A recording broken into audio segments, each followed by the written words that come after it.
We love when we see you on your cameras. Don't worry about what your hair looks like. Don't worry about what your kitchen looks like. I've already hidden everything in our kitchen behind the island, so you can't see everything. But please, if you don't mind, turn on your camera. We love well, it feels like you're all in our kitchen then, for goodness sakes. Hey, Lynn, how are you? Hey, Marcia. Hey, Teresa. Hey, Kathy.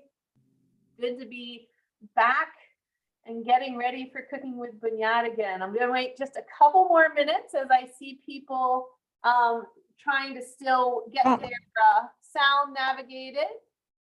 I'm gonna admit Diana. Good to see you all. I don't know what it's like in your neck of the woods, but it's a little bit like cold and dampish here in Lancaster, Pennsylvania. Very fall-like. Very fall-like. Yes. Very fall-like. The leaves are coming down. There we go. Are you gonna sing? Nope. Okay, excellent. All right, so we are going to keep all of your microphones muted just so that we can, I don't know, so that we can talk really easily. Yeah.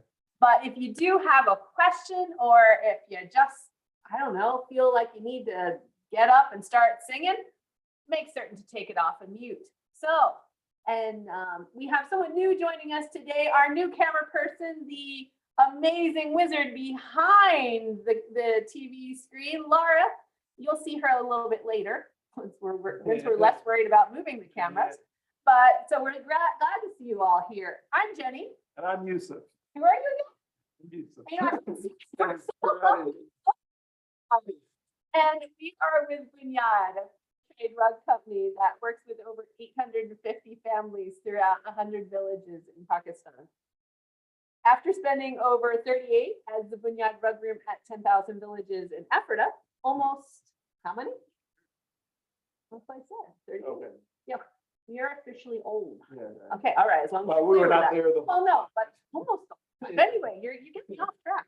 Almost 2 years ago, we finally opened our own brick and mortar store in downtown Lidditz, Pennsylvania. Raise your hand if you've been to Lidditz, Pennsylvania. Woohoo! Awesome little downtown, really quaint shops. And we're tickled because we're in the center of everything. And we love our new building, love having our rugs all stretched out, and love being able to carry many other fair traders like 10,000 Villages, Serve, Global Mamas, Level Ground Trading Coffee, Galloping Goose Coffee, you name it. So if you're ever in the Lidditz, Pennsylvania area, please come say hello to us. Lancaster County is where most of the chocolate has been produced for the last 50 plus years. So it is very chocolate origin. So if you want to experience chocolate, that's where you come to, from Hershey to Mars to Wilbur chocolate. Well, it is great to be back. We have started cooking with Bunyaad. We can't believe it. Over 2 years ago, we started our cooking time as a way to connect with our customers, with that whole fair trade world out in the network in times where we couldn't easily get out into various fair trade stores across the US and Canada. We truly thought it was just going to be a small little, we'll do it for a couple of months, we'll have some fun, we'll get our kitchen cleaned, and that was it. And then move on to doing other things. And well, quite honestly, thanks to all of you, thanks to usually our massively resounding sign up, the studio lights stayed in our home kitchen for 2 years. I know you're so proud. But it's really great to be able to pull all of your kitchens together here. And we're just thankful for bringing community together in this way. I don't know about you, but that's one thing that I think the COVID pandemic has helped people really rethink how to create community in new and creative ways. So thank you for being part of that today. We normally do it we used to always do it the second Sunday of every month. And then we started this thing of traveling again for rug events. And so we're now moving up the schedule a little bit, but if you don't mind just joining us at other weird and odd times, we are going to continue doing this, and we'll talk about the one in November coming up. So we're thrilled to have so many of you joining us. I love to hear where you're joining us from. So if you don't mind, in the chat field, put where your home kitchen is. We have many, many signups, many people who I believe have never heard of us crazy rug people before. So anxious to have you become part of the Bunyaad Rug family. So Lancaster, Pennsylvania. Hello, Lancaster. I'll wave to you out the window. Quakertown, Pennsylvania. Ithaca, New York. Akron, Pennsylvania. Illinois, Lidditz. Hello, Dawn from Lidditz. Ann Arbor, Michigan. Charlotte, North Carolina. Oh, this is wonderful. Well, I'm glad you're all here today. Now, why in the world are two rug people San Diego. running? Yeah. What are we doing? Yeah. Well, we love to cook. We love to show world cultures, and especially those from Pakistan. We love fair trade rugs, and we thought, why not combine them? So, to be clear, here's the warning label. We are not chefs. Hershey, do you hear me? We are not chefs. Not professional. Not professional chefs. However, we love to cook and we love each other. And for those of you who don't know us, we worked together for 10 years before we realized that we not only like to hang out in the rug room, but we like to hang out at home as well. So Yusuf and I are together now almost 20 years cooking, trying to share a kitchen. And actually, Yusuf just got back from Glen Ellen, Illinois at 6 a.m. this morning. He was out at a rug event there. So if he looks a little bleary-eyed, you'll understand as he drove all night to get home. So by the way, it's good to finally see you. Yes, it's nice to be back, standing in our own kitchen. So now After 2 before, weeks of after quite a few. Yes.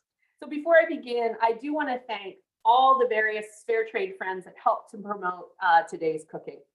For us, they're not just stores that we work with, they're our fair trade family. And without them, we couldn't provide jobs for over 850 families across 100 villages. So I want to thank the following stores: 10,000 Villages in Redondo Beach, San Pedro, in Pasadena, California, 10,000 Villages in Cincinnati, 10,000 Villages in Old Town Alexandria, Virginia, One World Goods in Rochester, New York, Just Creations in, everybody, Louisville, Kentucky. Yeah. Always my favorite one. 10,000 Villages in Baltimore, Maryland, Austin, Texas, Evanston, Illinois, 10,000 Villages in Pittsburgh, Pennsylvania, Harrisonburg, Virginia, Iowa City, Iowa, 10,000 Villages in Lincoln, Nebraska, State College, Pennsylvania, Souderton, Pennsylvania, Pachamama Market, now known as Mariluna, in Dayton, Ohio, 10,000 Villages in Mechanicsburg, Pennsylvania, Overland Park, Kansas, Weston, Missouri, 10,000 Villages in Glen Ellen, Illinois, Goshen, Indiana, and our Canadian fair trade friends to the north, 10,000 Villages in Cobourg, Ontario, and Brandon, Manitoba, Village Goods in Edmonton, Alberta, Villages Calgary in Calgary, Alberta, and the society behind the long-standing fair trade store Des Mots Village in Pointe Claire, Quebec. Isn't it great to have a large family? I think it is. So all those stores either host an annual fair trade rug event or carry Bunyaad inventory year-round. And as we were saying, our 2022 fall rug event schedule is in full swing. Yusuf just got back as the Glen Ellen event is ending today. Next week, any of our Montreal friends, please come say hello to us as we will be in Pointe Claire, right outside on the West Island in Montreal. And the week after that, some of our group will be in Gettysburg, Pennsylvania for the fair trade event there. So lots going on. And Lynn has a question regarding the update with the floods. Yes, that's coming up. Flood recovery and how rug artisans are doing. So Right. that's, You don't follow the script Oops, now. I'm I'm sorry. I'm I- just saying, Have you, Lynn? You know how he gets off. Yeah, Lynn, I'll talk to you afterwards. Anyway, this month we are absolutely tickled to be actually hosting this special Choctoberfest edition of Cooking with Bunyaad with our good friend and fellow fair trader Joan Frizz, manager extraordinaire from Just Creations in,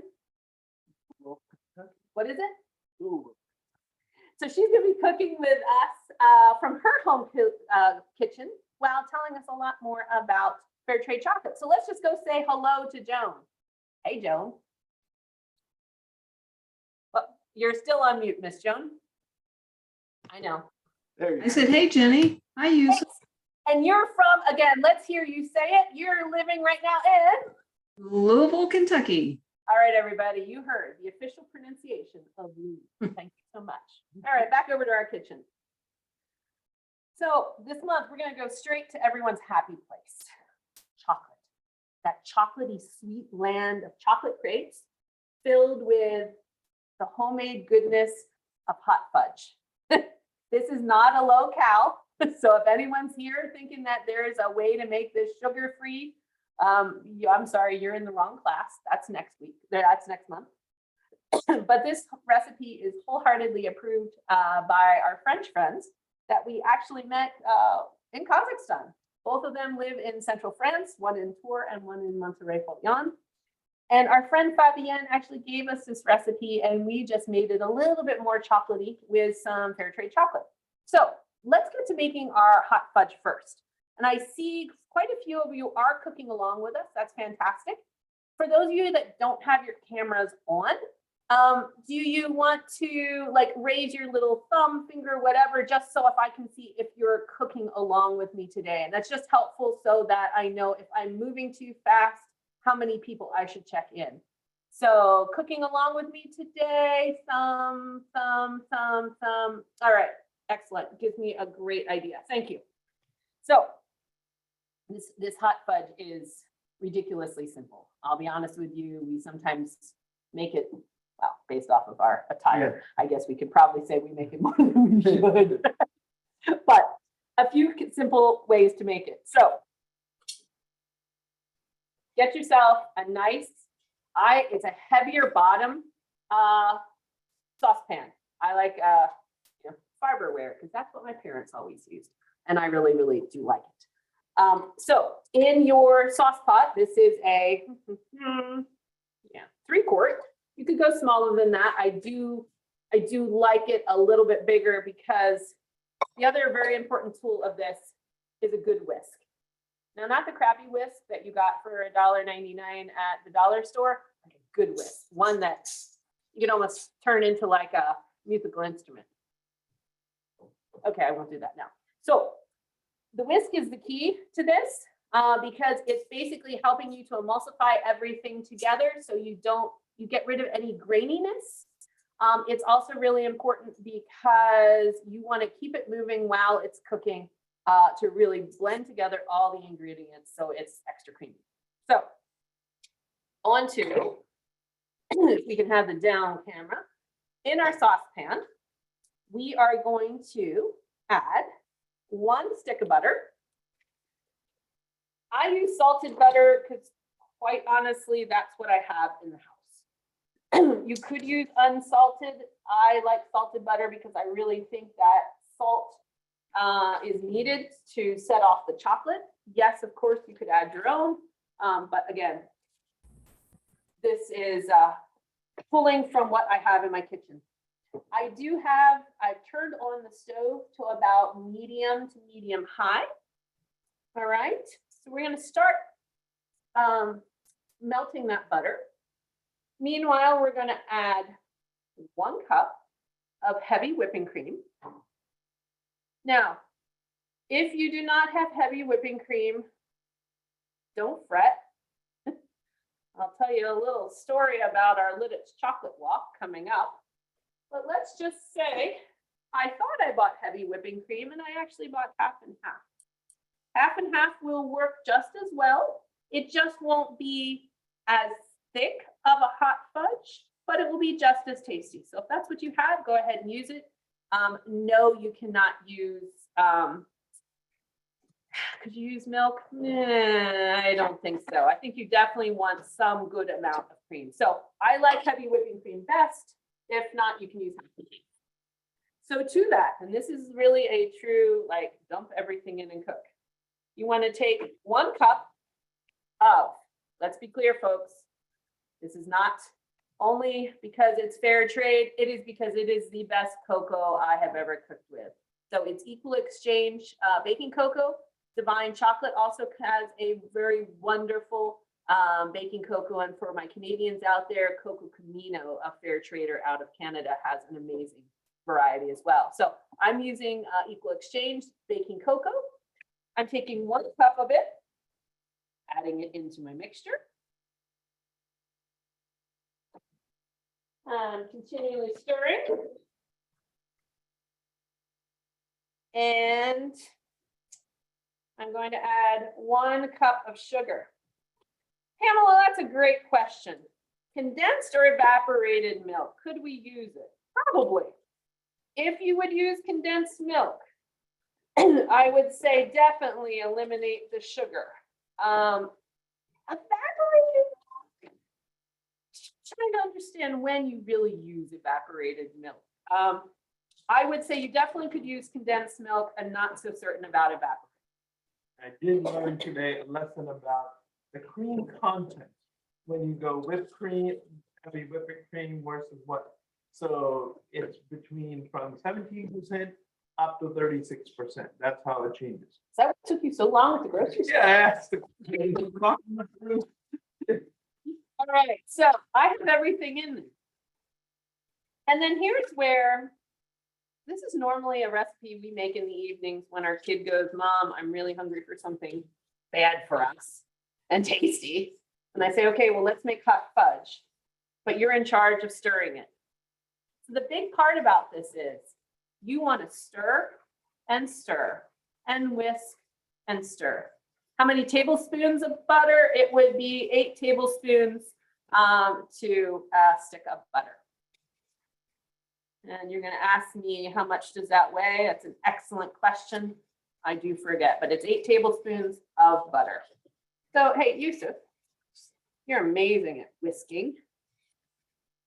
I'm going to turn it up just a little bit. And as long as that you are constantly watching it, you can keep turning that up.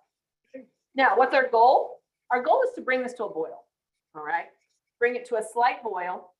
Stir it for about 1.5 to 2 minutes as it goes into a boil. And then take it off the heat and whisk it for about 2 minutes so that you really get that nice glistening hot fudge.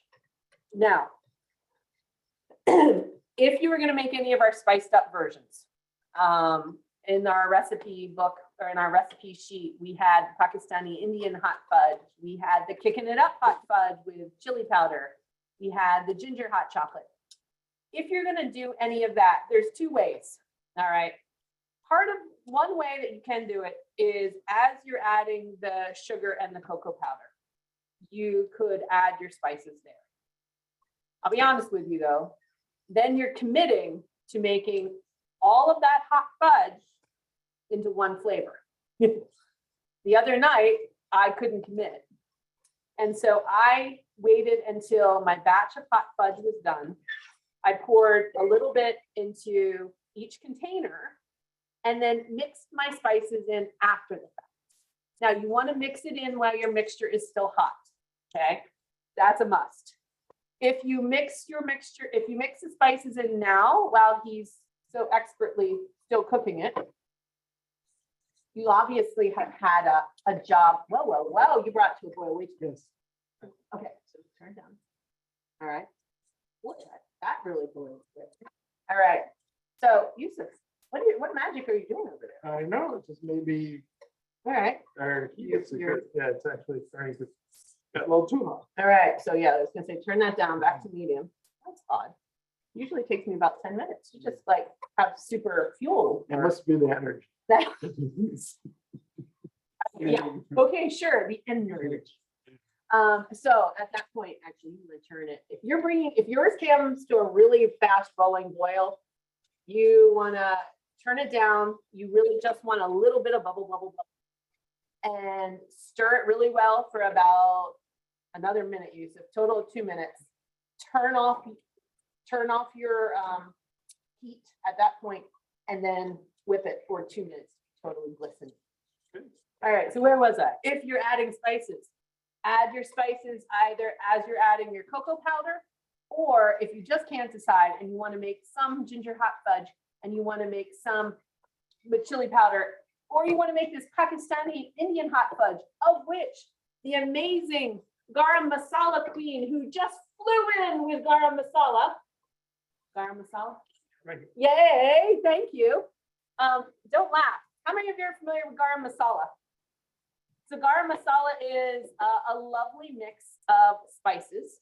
The Burlap and Barrel variety is a mix between the cinnamon birum, which is a cinnamon that you would normally use for more savory cinnamon applications. Star anise, bay leaf, black cardamom, yellow cardamom, mace, and cloves. Masala, by just merit of its name, means mix. Okay, this is something that's used heavily throughout Pakistani Indian cooking. I'd be honest, I think if I told my mother-in-law I added it to chocolate, she might pass out. But our 12-year-old's running around going, Mom, this is some of the best hot fudge I've ever had, because it really brings in all those like fall baking tastes and mix it with the chocolate. And some of the oils from the spices are coming out, and that adds a nice flavor into the whole chocolate that normally people don't get to experience. So it is also a dish that is also a spice that we will be using next month. So just heads up, garam masala. Yusuf, we're going to actually, Joan, we're jumping ahead. We're going to talk about, your mom would always make, like every Pakistani household would make their own variety. And normally we do too. It's just, this is really easy to use. So what would your mom use? You pretty much add all the same spices, but you also add ginger to it. And depending on the time of the year, like you add black pepper to it. And also depending on what you're cooking with, you make that addition. It could be the spice that you add, could be that, because see, all spices have a property that comes out depending on when you use them, like certain oil flavor. So you got to know what you're cooking and what kind of intensity you want. So that's how you add your addition to this current combination. So I do want to explain why we feel so strongly about fair trade cocoa or fair trade chocolate in general. Did you know that the chocolate industry uses a large amount of child labor in its cacao harvesting every year? So fair trade chocolate assures that there is no child labor in the farming, and that the adult laborers are paid fairly. So at our store in Bunyaad Marketplace in downtown Lidditz, and in Joan's store at Just Creations in Louisville, Kentucky, we all sell equal exchange cocoa. And while we're stirring, you're still stirring. Okay, just a quick camera shot up close of how glistening it's getting. Okay, it will thicken up as it cools, but you probably want to stir that for one more minute for a total glistening. So as you do that, we do have a short video that talks a little bit about what fair trade chocolate and sort of the difference. So I'll come back to your questions after that. Over to the video.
come back to our backup. Yeah, you know, folks, I have to say, our fair trade rug company is all about making certain there's no children involved and that the adults are fairly paid. So when I hear that only 5% of chocolate being produced, only 5% is done in a fair trade way, only 5% can say that there's no children involved.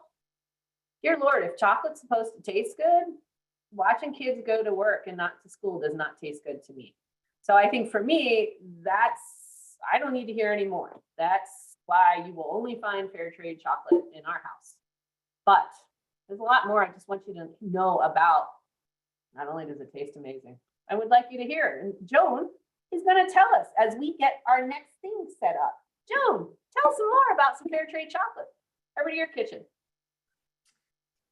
Well, I don't know if the most compelling reason to use fair trade chocolate is not to save children from working themselves to death instead of going to school. I don't know what a better excuse is other than it's really good.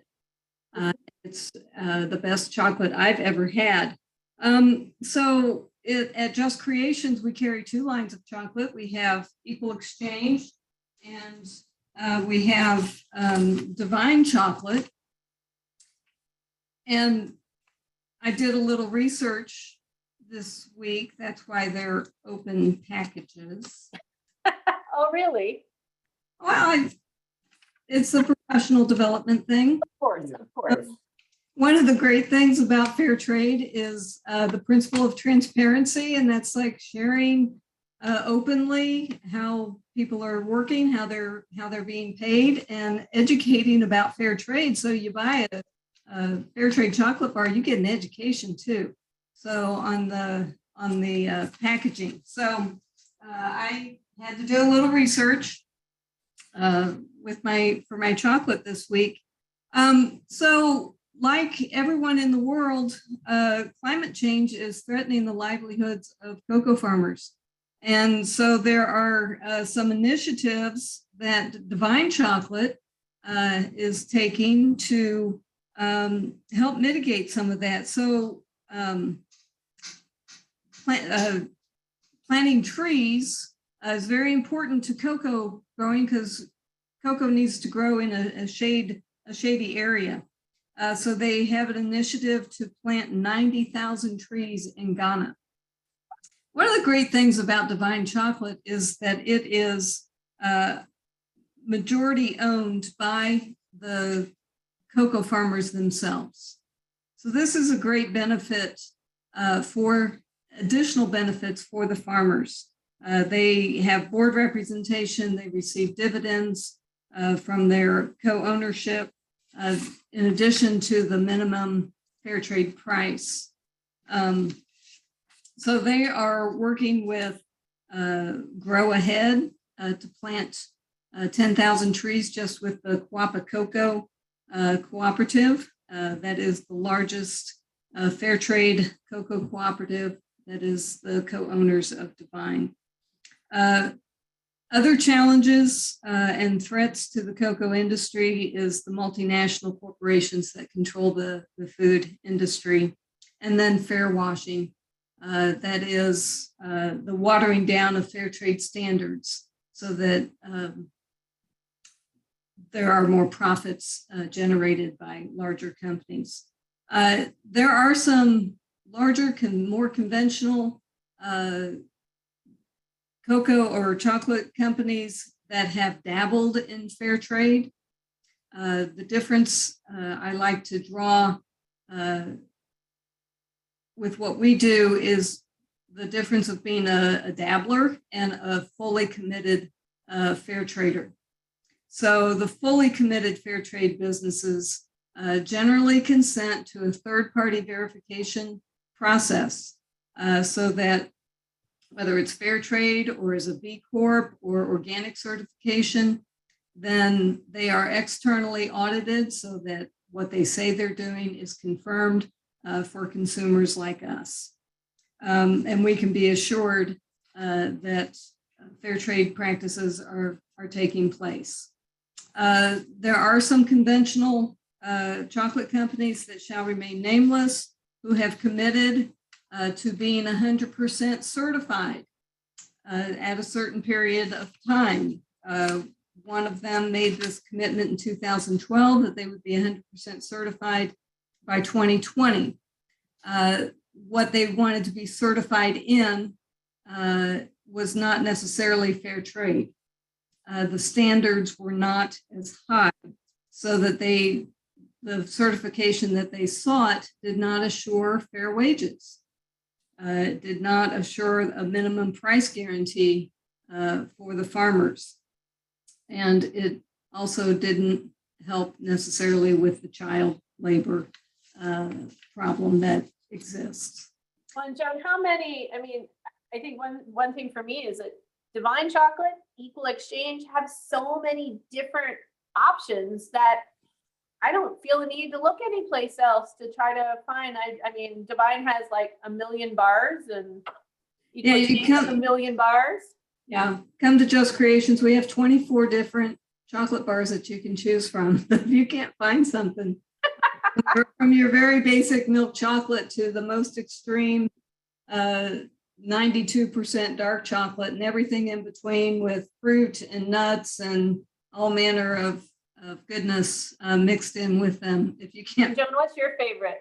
Satisfy. Oh gosh, it depends on the date, but usually it's a mint. Okay, all right. All of the mint ones. I just want to conclude with a quote from a farming cooperative in Cote d'Ivoire. Cote d'Ivoire and Ghana are the Western African nations where most of the cocoa in West Africa are grown. And they said that the only fair trade provides minimum price and a fixed premium. That's not negotiable, which is paid 100% to the producers to decide for themselves how this premium is used for the improvement of their living conditions and the development of our communities. Fair trade is essential for us because it allows us to participate in the development of our communities independently. A non-fair trade relationship means regression and continued poverty. So fair trade is not a perfect mechanism. There's no system probably in the world that is perfect, but at its heart, there's the vision is to empower small scale farmers and organizations or cooperatives that they're working with to address the multitude of issues that occur when people are living in poverty and making less than $1 a day. And then who gets to set the terms for that development? So working within the fair trade system is some measure of assurance for the farmers that they get to control their destiny. They get to control their money. They get to control what's happening in their communities where they live. Well, you know, Joan, I'd like to echo a comment Dawn made on chat of just thanks for this education, because I think, you know, I see people come into our store and they go, oh my gosh, you have chocolate. And, you know, you want to reach them and you want to tell them quick, like, okay, let me tell you why ours is different. And usually I just go, there's no kids involved in this chocolate. It tastes so much better when it's adults, fairly paid to do so, but to know so much more. Thank you, and thank you. But now, how is your hot fudge doing as you were giving the lesson? It's actually looking pretty good. Okay, excellent. Well, you know, I want to come over to my kitchen and show you what my expert chef here is doing. All right, so I'm going to do it like this. And I'm going to, can you see? No, to this one. So it is, actually, hold on, let me do this. This is the time where the whisk comes out. Oh, you know, I can't just push it into the sink. That's lickable. All right, well, I'll put it to, yeah, that's definitely lickable. All right, so let me just show you with my spatula. You see that? So it's as it cools, it gets thicker. It is beautifully glistening. Nice job, Yusuf. And what I will do to keep this is I will take one of my ball jars. All right, and then I will put in what should be small servings down into a ball jar and then keep in the fridge. And then heat at like medium, like microwave at medium heat to just really pull what I need from that one time. So let's check on some kitchens out there to see how your glisten is glistening or your thickness is thickening. So, hey, Pamela, do you mind if we come to your kitchen? How are you doing, Pamela? You are still on mute, my dear. Oh, Still no. on mute. This guy's all over it. Hold on a sec. Let's ask you to unmute, Pamela. There we are. She just wanted to show her mess on her face. Let's see. I had chocolate on my chin. I understand. Well, here, while you're doing that, I'm gonna lick my batter. How are you doing? Good. Here's my sauce, and I made it with the condensed milk, and it turned out perfect. Well, that looks lovely. That looks absolutely lovely. And did you use any spices? No, not yet. Okay. I know. See, that's the hard part. Which one to make? That's very much. Okay, excellent. Thank you, Pamela. Krista, Okay. how are you doing in your kitchen? Or did I just catch you as you walked away from your kitchen? I'm so sorry. How's yours doing? Good. Excellent. Does your house? I've already, Oh, that's a good It's- consistency. That's Yep. beautiful. and I've Is sampled anyone- plenty. Is anyone starting to circle you, waiting for the dishes to lick? They're all out playing outside. I understand. When they come in, they're gonna, We already are watching our 12-year-old sort of circle, so we get it. Excellent. How about you, Elisa? How are you doing in your kitchen? Ooh, that looks lovely. That looks like perfect consistency. Excellent. And finally, Lynn, how are you doing in your kitchen? Hello, Lynn. I know, sorry, I called you over. How are you doing? I'm doing good. I'm actually I'm committing to 2 batches. I Oh, have good for you. a ginger one done and now I'm doing a garam masala one. Oh, excellent. Ooh. All right, now, Lynn, how did you know? That is the perfect segue to where I'm heading next. Where were you 2 weeks ago, girl? Yeah. Because 2 weeks ago in downtown Lidditz is the annual Lidditz Chocolate Walk. And so in my, Someday I'm going to get to one of those. well, you know, maybe next year we can make that happen. Well, so what we agreed to do as a store is we decided that we would make these crepes. You know, how hard are crepes? I make crepes all the time. They're super easy. Didn't think what it meant to make basically about enough crepes to serve 2,000 people. we started at 10 o'clock in the morning. We finished at around 11:30 at night. If it looks like I'm not looking at the recipe, you would be correct, because I have made this batch. We made 45 batches of the crepe batter and about 8 to 9 gallons of the hot fudge. And if this class would have been about 2 weeks ago, I think I would have been on the ground, but I now have enough distance from that many crepes. But it was amazing. You know, it was such a super simple, easy recipe that looked so good and looked so fancy. So let's get into making the batter. How many of you have like a Vitamix or a mixer? I do like, this is one batter that I really do like to mix up in a blender or a Vitamix, because it truly, you want to make certain that there's absolutely no lumps. All right. So if you don't, you can still make the batter. Just you're going to want to really, really whip it so that you get rid of any potential lumps. So let's go down to the down camera. Also, before we do that, do you see how once I pour it into a ball jar, how it just, as it cools, it thickens nicely. I will store this in my fridge for, if it lasts for up to 2 weeks. It usually doesn't last, and I normally find a lot of chocolatey spoons in my sink from my kid trying to do this. Teresa, yes, there is, we are recording this and there will be a way to watch it again. Just give me about a week or so. We will have it up on our website, and because you signed up, you will get the link. Yes, and Wilbur is still in Lidditz, right It's behind actually us. just right behind us. All right, so to mix up, we are going to, in our blender, we're gonna add 4 eggs. Okay.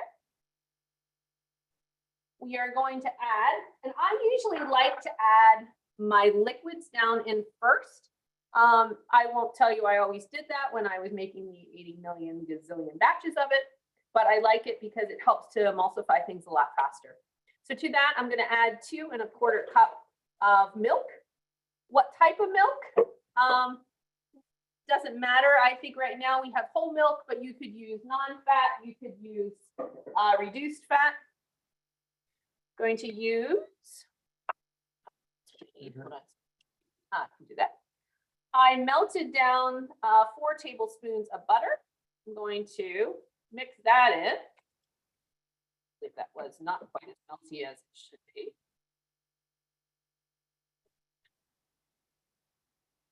And again, this is another one of those dump and cook recipes. At first, I'll be honest with you, I thought I was doing something wrong until our French friends made it with us, and they're like, "Oh yeah, no, it's truly this easy." I said, "We don't know why so many people think these are hard." I'm adding a 1/3 cup of fair trade baking cocoa, and then I'm adding 2 cups of all-purpose flour. All right, put it down in there. And put on my lid. I'm gonna go over to my incredibly loud machine. I missed the third ingredient. What is it? 4 eggs, 2 1/4 cup milk, 4 tablespoons melted butter, 1/3 fair trade baking cocoa powder, and 2 cups all-purpose flour. Thank you. You're very, very welcome. All right, wow, my co-chef is going over. Okay, so give us a minute. We're gonna mute ourselves so that we don't kill your ears with our Vitamix. So you wanna whirl it until it is a very consistent, even batter. All right, so mute your mics. You're already muted. I'm muting mine. Be back to you in 2 seconds.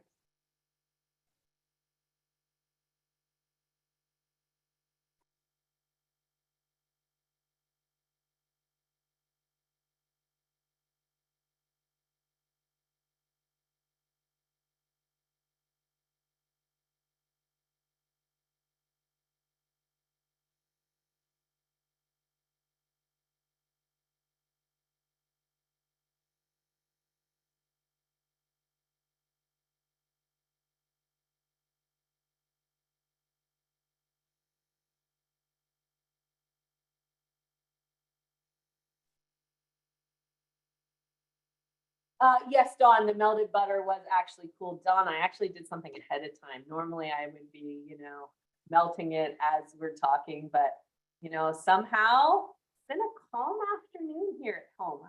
I'm very thankful. All right, so I now have my batter ever so nicely in something with a lid or with a lip, so it's easy to pour. Now, I will say this. At this point, this is how we're making it this time. But maybe you're a spicy person. Norma, I bet Hirsch is spicy. So you could add to this batter, a teaspoon of Kashmiri chili. How delicious would that be?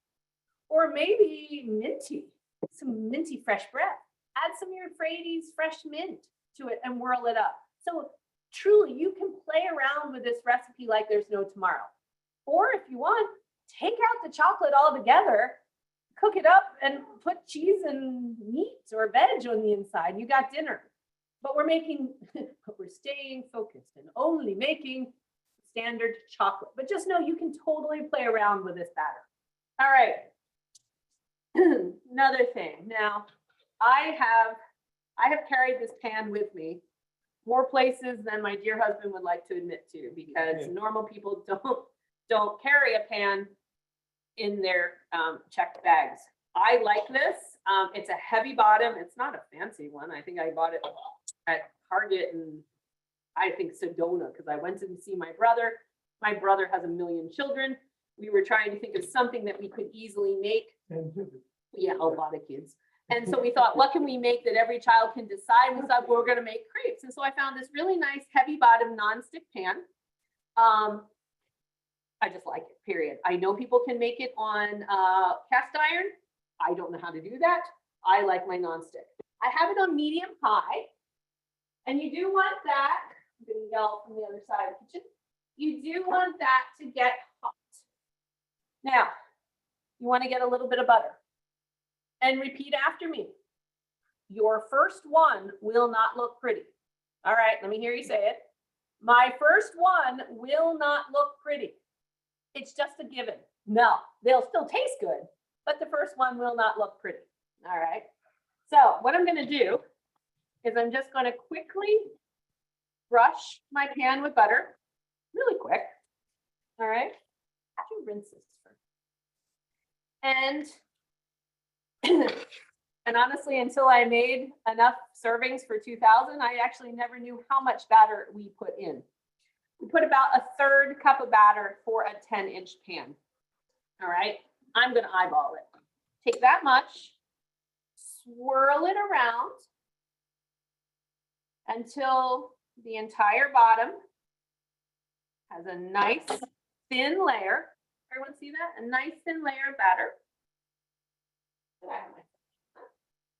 Thank you. Oh. Butter.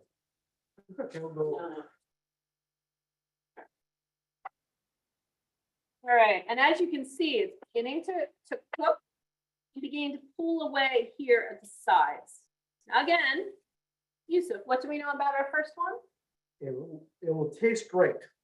Good answer. Good answer. It will taste great, but it will not look good. All right, so you can start to see it pull away just a tad from the edge.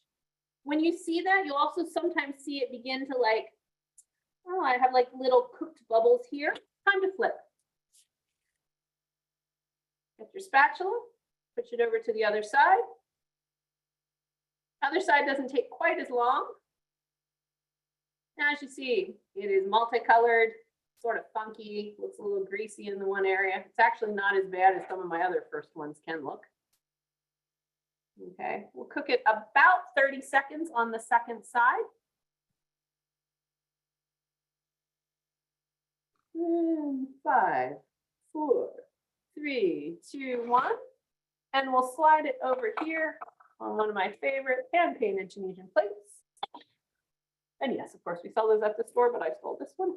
All right, so that's a crepe. And I just keep making them. And about a third of a batter. Swirl it around. I'm going to get that evenly done all the way through. You know how you often see in creperies where they have that nifty little wooden thing?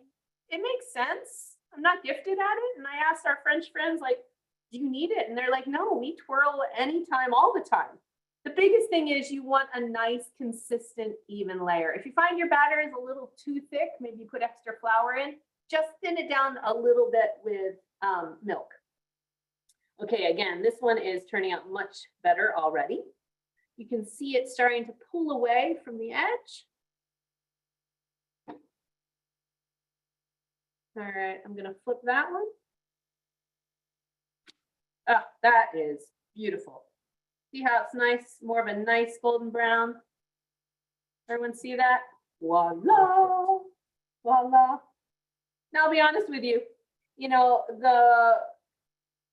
I was making all these crepes for Chocolate Walk, I kept thinking, like, do people who eat the crepe really think about all that went into it, from harvesting the cacao to all the way to, you know, flipping the nearly cooked crepe and making certain it doesn't burn and things like that? Well, and I began to think about every day how I'm lucky enough to talk about how fair trade rugs are made, and like watching people time and time again go, I had no idea. I had no idea. So I don't want you to leave with no idea. So as we're making our crepes, I'm gonna make certain you know all the steps that are involved with making the carpets that I normally am talking about each and every day. So one more time before we start the video. About a third of a cup. I like to take it off. All right, I was a little slim. I'm gonna add a little bit more. Again, you can add it right away. Again, don't worry if it's not the most pretty. It's gonna taste amazing. All right, we'll cook it up. So while we keep cooking up our crepe after crepe, I want you to know more about what goes into the rugs that I'm normally working with each and every day. Laura?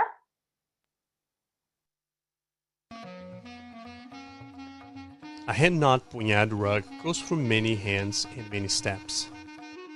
From spinning and dyeing the wool,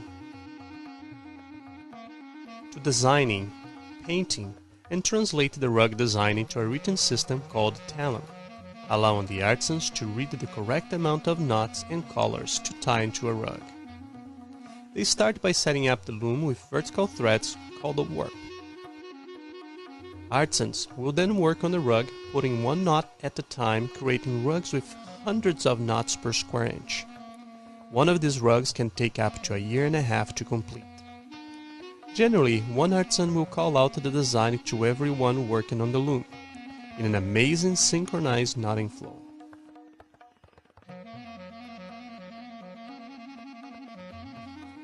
They would then secure the rope with horizontal threads called weft,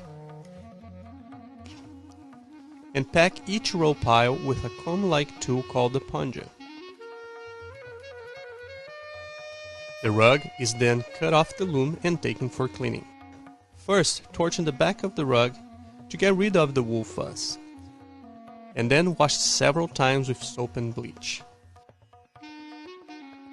This process alone will take several days to guarantee a nice, clean rug.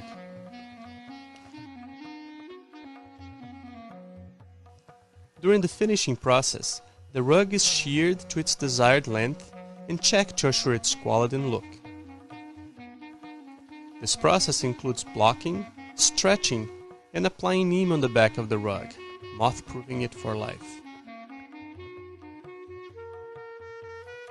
Once the rug is finished, the fringes are tied to secure the rug.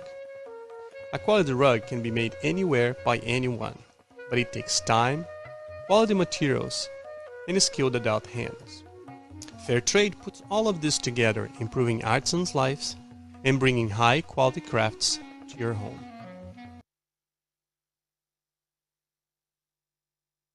All right, what step was your favorite? For me, what really gets me is the burning. How many of you knew that there was burning involved in rug production? Or how about the trimming? Very tedious and concerning if you don't do it right. Well, I cut your hair once, right? That was once. doesn't work for life. So, we wanted to do that because just like these crepes, just like the 80 million that we made for Liz Chocolate Walk, I really wanted people to know all the steps that are involved, both in fair trade chocolate and in our carpets. So how's crepe production going out there? How are we doing? Anyone have me some crepe piles? My pile, you're not doing bad. We got about 4 crepes that we were able to make while you were there, while we were watching the video. How about you? Anybody else have some crepe piles that you want to show? Pamela, do you have? Oh, you have something yummy. Hold on. Pamela, you have some awesome chocolate going on there. My looks chocolate lovely. was darker than you used, but it's not burnt. It's just darker. It's just darker. That's perfect. That looks delicious. And your house smells? Yeah. wonderful. Definitely. Excellent. I'm glad to hear that. Well, what's nice about doing this, everybody, is that you can make all of your crepes ahead of time and stack them up and have them ready to go. What we did for Chocolate Fest is we actually made all the crepes the day before. And then the day of Chocolate Fest, we were in the back like crazy people, putting the crepe down on a griddle, heating them up, drizzling on the hot fudge, folding it up, and sprinkling a little bit of sugar and putting it in one of the the serving. Super easy peasy. So it is something that you can make ahead of time. It's an easy dessert to make that looks really good, but a lot of the work can be done ahead of time. Whoa, you need to swirl that before it starts to cook. All right, so you're good with naan, but we got to talk about your crepe production. Yes. All right, so Kelly, Kathy, I see you have a question. If you wanted the crepes to be plain, not chocolate, would you increase the flour? No, you want to use the same amount of flour because you want a fairly thin, dough. The cocoa powder doesn't seem to thicken it that much, but no. Also I'm trying to think where exactly Fabienne told me. Some of the savory crepe batters are made with a buckwheat flour. That's something I have not played around with very much. I've primarily used either a whole wheat or just a regular all-purpose flour. If you would use a buckwheat flour there, I do believe you need a little bit more liquid just because of how the buckwheat absorbs. It's the word I want. Absorbs. Yeah, absorbs the moisture. So while you guys were all doing that, we made up one of ours. Let's see which camera's going to show it best. Why don't we come over to the down camera, Laura? So what I did in making this, and actually I'll make up another one, I couldn't decide, but I'm a sucker for bananas and chocolate together. Absolutely a sucker. So I have bananas on the inside with my hot fudge, folded it, drizzled hot fudge on top, and then sprinkled powdered sugar on the very, very top. Again, hey, by the way, folks, this is how I do it. Hey, how do you like this new dish I got? Oh, it's very good. Oh, thank you, everybody. Because if you wouldn't be on the camera, I'm not certain if I would have heard him say that. It's a gorgeous one. Yeah. All right, so we're gonna take one of the crepes. It's still warm. I'm gonna take my hot fudge. What's nice too is if no one's watching, you can make a little bit of a mess. Just spread it over. I like it just down the inside. Nerez, our 12-year-old son, feels that it should be scraped to every last corner. Let your, do the Jiminy Cricket, let your conscience be your guide. Did you know you can get fair trade bananas? You bet you can. Here in Lancaster, you can get them at Whole Foods, you can get them at Lemon Street Market, you can get them through various co-ops. It's actually done by the same company as the chocolate, Equal Exchange. So again, what I like to do with my banana crepes, I usually like to make just little ringlets, fairly thin, so that when I cut it, I have a little bit of a meaty cut, but not too thick. I also like it very banana-y.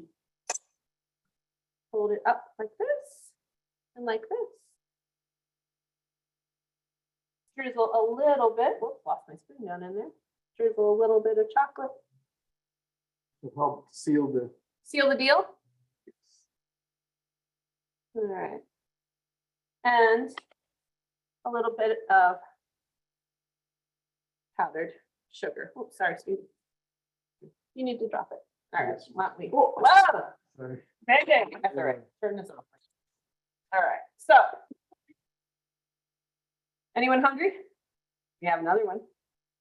Dawn, you hungry? You're not cooking. You almost, I feel like I should be bringing these out to all of you who are not actually cooking. All right, so. Laura is putting things in the notes. I am so tickled to have Just Creations online with us today that she could tell us a lot more about the fair trade chocolate and the difference that you can make by something just as simple as altering how, when you're making your crepes, how you're making your s'mores, that you can truly make a difference in this world. If you need spices, I will tell you this. We carry a line that says Just Creations of fair trade spices called Burlap and Barrel. Just like the chocolate, they make certain there's no children involved. They make certain that the farmers are fairly paid. They are also the freshest spices I have ever worked with. They say that compared to a grocery store, that can take up to 2 months to get the spices into the jar and onto the onto the shelf at the grocery store, they take about 6 months. So garam masala we talked about earlier, and it's something we're going to be using, spoiler alert, in next month. But one of the things that I'm really excited about that I started is they came out with a vanilla line. So you actually get this jar with the beans in the bottom, and then you add your spirit of choice. I added to my Wild Pompona vanilla, being a Lidditz shop, we added Lidditz vodka, Lidditz Springs vodka from Stolen Wolf to this, as we did to our Nyanza vanilla. You let it sit for about 2.5, 3 weeks. This one, and I wish you could see it. I don't think you're gonna, well, I don't know if you're gonna be able to. You see how dark that is already? Just got it. That's been only sitting for 3 weeks. What I will do is actually pour this off, keep the beans in, and add more spirits, and then just let it set for additional time. If you're heading into the holidays and you're thinking about baking, now's the time to grab some of your vanilla mix. Because of how strong the beans are, it really only takes about 2 weeks for the first straw, but I've been making vanilla with beans that I got from Level Ground Trading 10 years ago, and I'm still using the same beans. It just consistently takes longer and longer to make that vanilla as the beans begin to lose some of their potency. But everyone have fun? Did everyone have fun? Did their kitchen smell good? Excellent. Does it smell chocolate? Does it smell chocolatey? Well, I hope you all had fun this afternoon. We certainly did. And we are looking forward to next month. You say next month when? I'm not 100% certain, because here's the things that we're sort of juggling. We're juggling rug events. We're juggling traveling. And then there's something you might have heard about going on in the news about the flooding that's going on in Pakistan, which is really keeping Yusuf on the phone with Pakistan quite late, quite a lot of nights, with over 1/3 of the country underwater.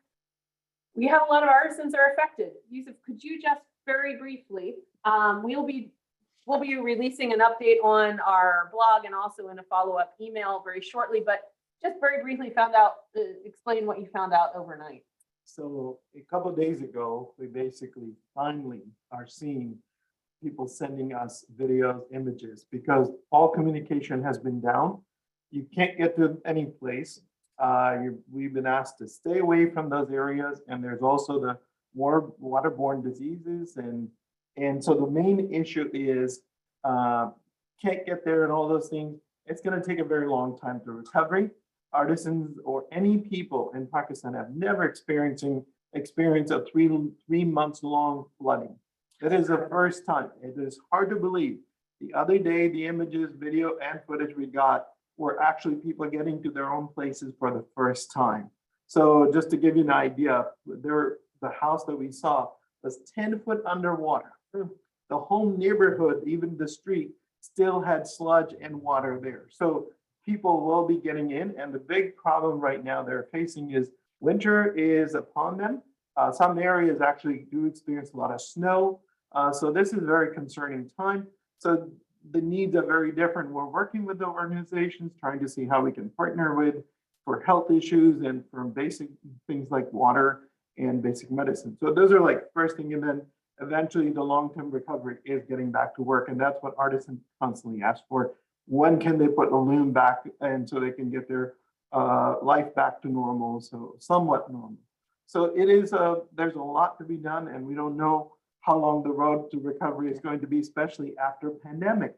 People don't realize that the pandemic for the developing countries is still going on, not just because of the health issues, it's all the effects of that. And so the inflation is crazy.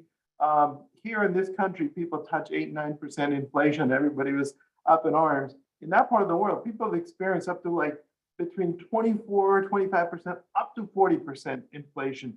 Imagine half of the crops in the country are destroyed.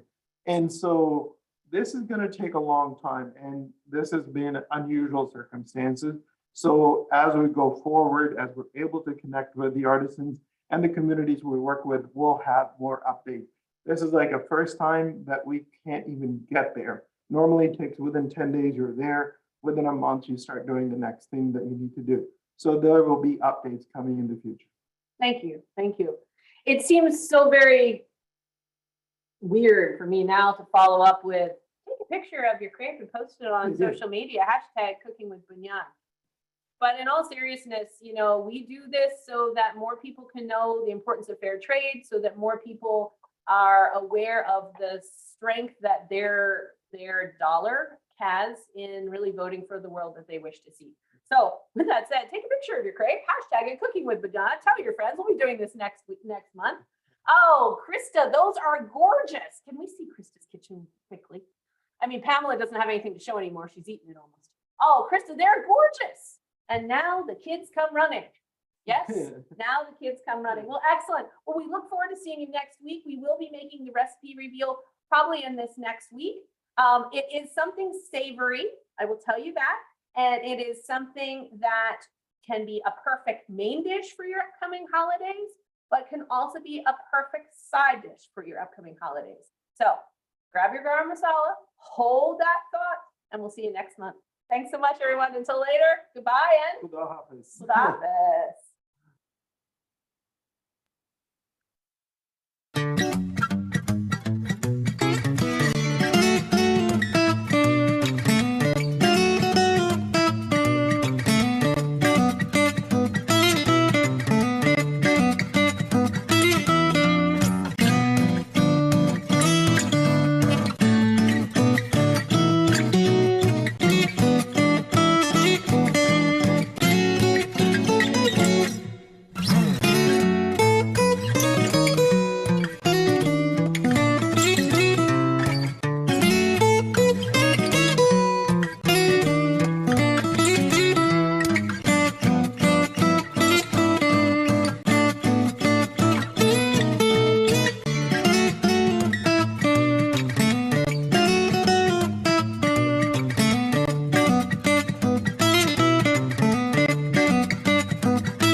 See you next month, everybody. Khuda Hafiz. Khuda Hafiz.